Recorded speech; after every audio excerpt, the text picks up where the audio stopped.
Welcome back to the show. Today we're going to be going over the Curiosities episode for the Drowning on Air episode that just released last week. And we're going to be going more into what MOFs are, more uses for them, and just general knowledge about MOFs. I'm Luke. And I'm Hunter. And you're listening to Epistem, a show where we explore papers in STEM fields and let you know what they're all about. So MOFs, pretty cool technology. Really kind of went down the rabbit hole looking into this stuff. It's one of those technologies that's kind of in its infancy right now. Theoretically, the applications, the possible things you could do with it are really incredible, but it's just not really all over the place yet. But I think in the next maybe 5 or 10 years, that's just, a guess, but 5 or 10 years, I bet we'll see some really neat technology come out of this. And the military actually is already using this technology for stealth applications, but we can get into that later. So just want to take a moment to talk about MOFs themselves. Again, they stand for Metal Organic Frameworks. So basically what these are they're assemblies of elements and compounds that have a uniform shape and structure. And on a macro scale, they resemble a porous material. So I don't know if you've ever seen like a pumice. Is that what it's called? A pumice stone? Yeah, a pumice or like stone. A volcanic rock or something like that. It's kind of like that. So they're characterized by being porous. That means they're really light. They have a very high surface area, which is good for things like bonding and thermal properties. Yeah, it also, with the high surface area and being porous, it allows for them to have a higher capacity for adsorption, because adsorption is based on having the adhesion of a substance to the surface of it. So having more surface area allows for the adsorption to cover more, or just have a larger capacity in general. Exactly, yeah. You can imagine there being a lot of little pockets inside of this kind of material with a lot of pores. Mm-hmm. Because they're defined on the molecular level, they can range in size a lot, so they can be very small, or you can scale them up really as much as you want, I would imagine. I'm sure there's some limit to that, but we won't get into that. Yeah, the limit that we did, we will get into that. The limit we talked about in the paper was actually based mostly on just the water adsorption rates of it, because if the pores are too large for a MOF, they will start to deteriorate and they won't be able to store as much water in those circumstances. They could be utilized for other means, though, with large pores. Right, that's an interesting point, because the size of the pores determines a lot about what you can do with the MOF. So they're very tunable compounds.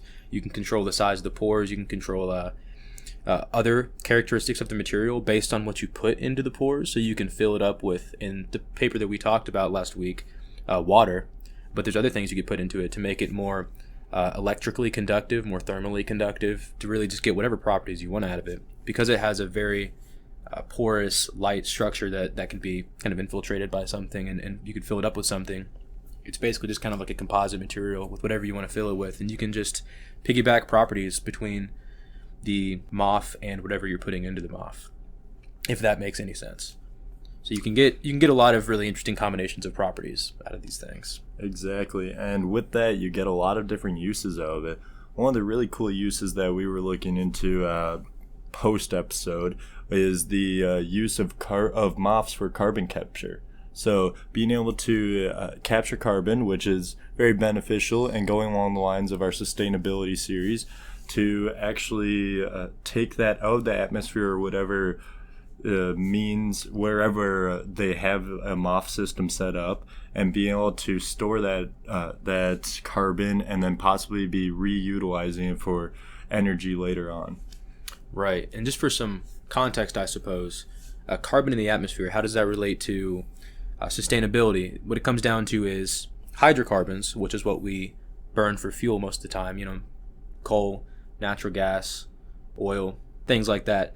They come from underground where they've been for millions of years. And when we burn them, we release a lot of their hydrocarbons into the atmosphere. And it creates this imbalance in the atmosphere of the elements that plant and animal life on Earth has evolved to expect in the environment. So carbon capture is important to get that excess carbon out of the atmosphere and put it back underground where it came from. It's a process called sequestration. So the interesting thing about the MOFs for their application in carbon capture is that they kind of are an example of biomimicry. One process that automatically does carbon capture in nature is plants. They absorb CO2, and they produce energy with that. They break it down into nutrients. So the MOF material that can be used for carbon capture, it absorbs carbon in the atmosphere. It really closely resembles the enzyme that plants use. And that's just another example of biomimicry and technology. Yeah, as we bring up in almost every episode, biomimicry is a fantastic tool that almost every engineering field or scientific field in general has been utilizing lately and is very beneficial overall. Oh, yeah. I want to bring up some more uses for MOFs. So, more uses that could be found in your daily life. So, MOFs have been researched recently for storing hydrogen in cells for hydrogen-powered machinery. So, some MOFs have been found to have a way higher capacity than current hydrogen cells due to the small nature of them and the large surface area. They're actually able to capture more hydrogen and store it better. With hydrogen cells, it's hard to work with hydrogen cells because they need to be pressurized and they need to meet certain requirements. And using MOFs would actually eliminate some of that pressure. They would be able to use less pressure to store hydrogen, which would be very beneficial if this is researched more. It's also easier to make and manufacture MOFs than the current storage methods. So the way these things are made is basically just a process of carefully and strategically adding and taking away chemicals, because the elements that make up MOFs kind of naturally arrange themselves in a particular fashion as a function of the microforces interacting between their atoms, such as hydrogen bonding or electromagnetic attraction, which is basically the same thing as magnetic attraction. So hopefully this will be continually researched, and as we've seen in companies lately, some car companies have been looking towards using hydrogen-powered cars for a sustainable future, and this could possibly be the gateway to get them there. Yeah, absolutely. There's a lot of potential uses for hydrogen as a fuel source. Again, like you said, there's a lot of regulation on storing hydrogen because it's really flammable. Mm-hmm. But you can use hydrogen for, anything. I've seen hydrogen as backup power supplies for like critical industries, like hospitals and stuff. They'll have hydrogen fuel cells as backup power supplies. Also for use in microgrids. Mm-hmm. Whether you're on an island that's really separated from the main grid, or if you're in a remote rural community, there's a lot of applications for microgrids using hydrogen as well. Yeah, and as you said, that it's really flammable. I would assume that part of the flammability of that is due to the high pressure it needs to be stored in, because when you have something in a very high pressure, it makes it more conducive to be flammable in general, because due to the high pressure and just how fire works. Yeah. Another use that I found really interesting is drug delivery, similar to pill capsules. Well, actually, MOFs would be used in place of pill capsules, is what some researchers believe. There have been tests to design low toxicity MOFs for human consumption, and they have been testing these pill capsules with MOFs in vitro and in vivo, and actually with the rat tests that have been done, they have had no toxic side effects or any other known side effects. So they're going to continue research, and hopefully they'll help eliminate some of the pill capsule usage when pill capsules are plastics. Some researchers at Northwestern University are also working to design a capsule for ibuprofen, which could be soon seen on your shelf and just for daily use for almost everybody. Yeah, so I'm assuming there that the treatment is adsorbed within the metal organic framework, right? It's just filling up the cavities and the pores. Correct. The treatment or the drug itself is adsorbed, and then it's released fairly quickly because of the capacity of MOFs to be changing. They can change easily. So when experiencing different temperatures, if they create the MOF correctly, they can make it so that when it hits the stomach, it absorbs very quickly. Their half-life, for what I was looking for, I believe it said 40 minutes. Don't quote me on that, but I believe it was something like that, which is pretty quick, 20 to 40 minutes. Yeah, I'd say it's about on par with, if not quicker than, typical drug delivery systems for over-the-counter drugs like ibuprofen. Yeah, when I was looking into this, I thought it was really interesting. At UC Santa Barbara, they were doing some testing, and to do the diffusion process that they needed, they actually used Everclear because of its high alcohol proof. They used it for diffusing the drug. Can't imagine what that guy was checking out with Everclear. He's like, trust me, this is for science. Yeah, exactly. Just have like 10 bottles of Everclear just for science. Don't worry. There's also ongoing research that's utilizing MOFs as ways to administer drugs to cancer patients. This is currently being researched. I don't believe they've been using any in vivo tests yet, but possibly in the future this could be helpful for that drug delivery period, because I know a lot of cancer drugs they take a long time and are also hard to pinpoint and deliver correctly. Right. Yeah, that makes sense. Yeah, I could see that. I mean, correct me if I'm wrong, but they designed the framework, the MOF itself, to be, I guess, dissolvable in a certain organ. Is that the idea? That it dissolves and all that's left is the treatment that was originally inside of the MOF. Now it's exposed. And yeah. So what the researchers were looking at when I was looking into this is that the MOF would disperse the drug where they need it to go, and then the body will eventually decay the drug.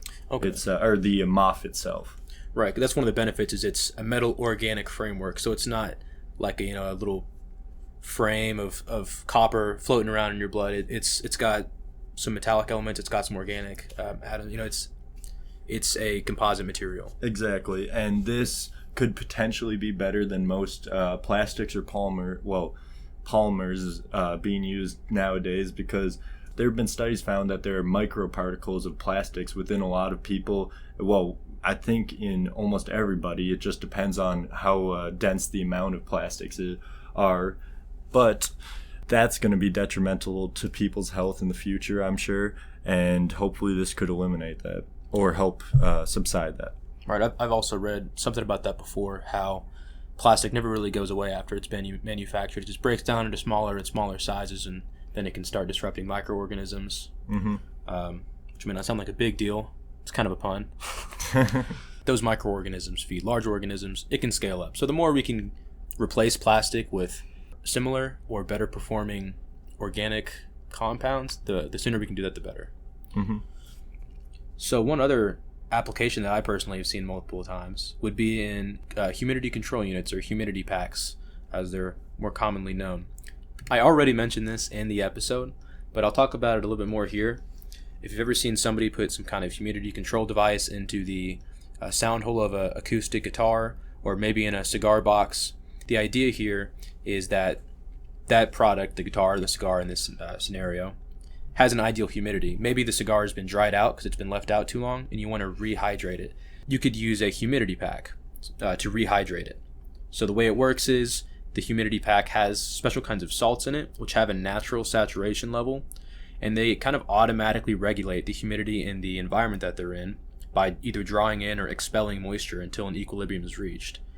One issue with this is that once that equilibrium is reached, you would need to replace the salts, but they usually last for a very long time, as long as 2 months or more, depending on the conditions that you're putting them in. You can also use them to keep things like herbs fresh as well. Probably a more common or more useful application for most people.